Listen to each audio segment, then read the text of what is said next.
Day 21. Day 21 of playing bad Switch games. Looks like I gotta play the.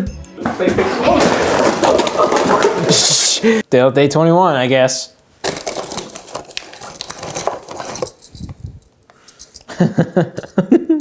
Ultra Off-Road 2019 Alaska. Let's just get this over with. Russ has been very naughty, and Santa called him out on this. He's forced to play bad Switch games every day until Christmas. If he can survive this task, Santa will change his mind. Can he make it through all of them, and in the end, what will he find? Ultra Off-Road 2019 Alaska is a off-road simulator game. Not so much a racing game, but more of a vehicle exploration game. So let's drive in to the game and test it out. This intro is pretty intense. Listen to those drums. However, the music for the main menu is very twangy. It feels like I'm watching Duck Dynasty. Since we haven't played this game before, let's start with the tutorial. So here we are in the majestic Alaskan wilderness, I guess. It's all really dark. Also, there's no music once you're on the map. There's not even any wildlife ambient noise, just silence and the sound of your diesel engine rattling away. The frame rate doesn't seem that high either, even with not a lot on screen. Oops, I left the game area? Then you have to wait for the whole thing to load back in and start again. Apparently I backed up too far, but there's no way of me knowing that, and it gave me no warning until it happened. We're supposed to collect these barrels and fuel cans to get more gas. They don't seem to be touching the ground though. Must be that new light gasoline I've been hearing about. I keep getting stuck. Guess that's off-roading for you. And the camera just feels odd. Feels like it's inverted. And I'm out of the map again. I can't even tell where out of bounds is, and it takes so long to load back in. Give me some sort of indicator. Food rations? Wait, does this game have survival mechanics? What happens if I starve? I guess I'll just die. The wildlife can feast on my body. Oh wait, there is no wildlife. There's a fair amount of popping too. I don't know if this fog is trying to help with that, or if it's just because it's nighttime. Why did they make the tutorial be at night? Wouldn't it make more sense to do it during the day so that new players can actually see what's happening? I guess I'll just crash into this giant floating wall to continue. What's background theme on the main menu? You'd think it'd change the music or something, right? Nope, it literally just changes which blurry image is in the background on the menu. It's so useless. Let's start a new game. Sasquatch is in here? I need to find him. Floating forest pizza. Tasty. Who left the whole pizza out here in the remote Alaskan wilderness? We have some floating trees here too. Classy. The lighting is weird. There's no shadows, even in the daytime. And we're stuck. Gaming at its finest.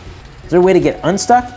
Advanced car settings. Holy, that's a lot of options. I don't know enough about cars to start tweaking things like this, but if you're a gearhead, this might be right up your alley.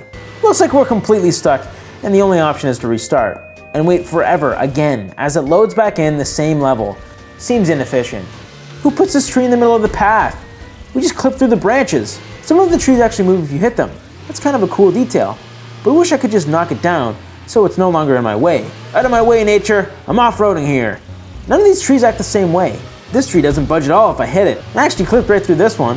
I think there's more trees floating than there is touching the ground. Did nobody QA this? I'm pretty sure I already know the answer. Looks like the damage counter goes up instead of down, which is weird.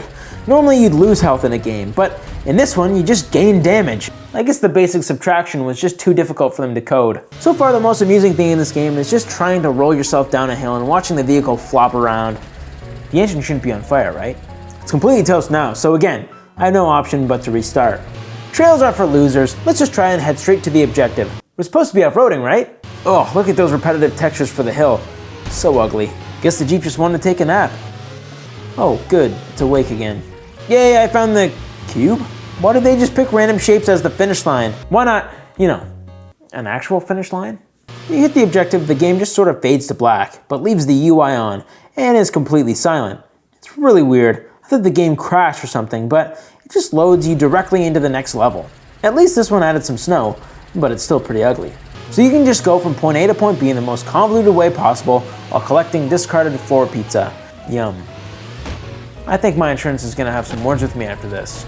I just noticed that when you pick up stuff, it actually shows up on your roof rack. It's actually a pretty nice detail, again with that weird loading screen. And I tipped over and got stuck in like 5 seconds after starting the next level. That's enough of that. Looks like we can change the car that we're driving, but rather than us show 3D models, it just shows a PNG, and you can't even see the color you select represented. What does free ride do? It just is a check mark as opposed to a game mode. And the menu always says new game, even though I've clearly unlocked these levels. So it looks like Freeride just gets rid of the gas and everything. This car seems a bit better. It feels like it doesn't get stuck as much. Maybe the other vehicle should be for more advanced players or players who want more difficulty. Feels like it's running better with the Freeride mode turned on.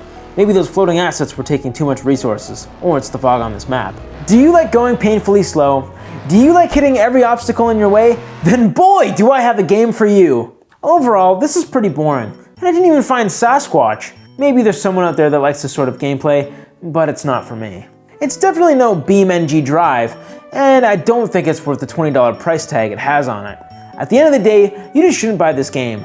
There are a lot of better off-road games on the Switch like Mud Runners, which has a much higher score. I really don't know why this game exists. It's a really lazy cash grab for Switch players who just don't know any better. And critics seem to think the same, giving the game only 25 on Metacritic. Is this the sort of game that you would like? Would you eat pizza you randomly found in the wilderness? Let me know in the comments. If you like this video, please consider liking and subscribing. I'll see you in the next one. See you later.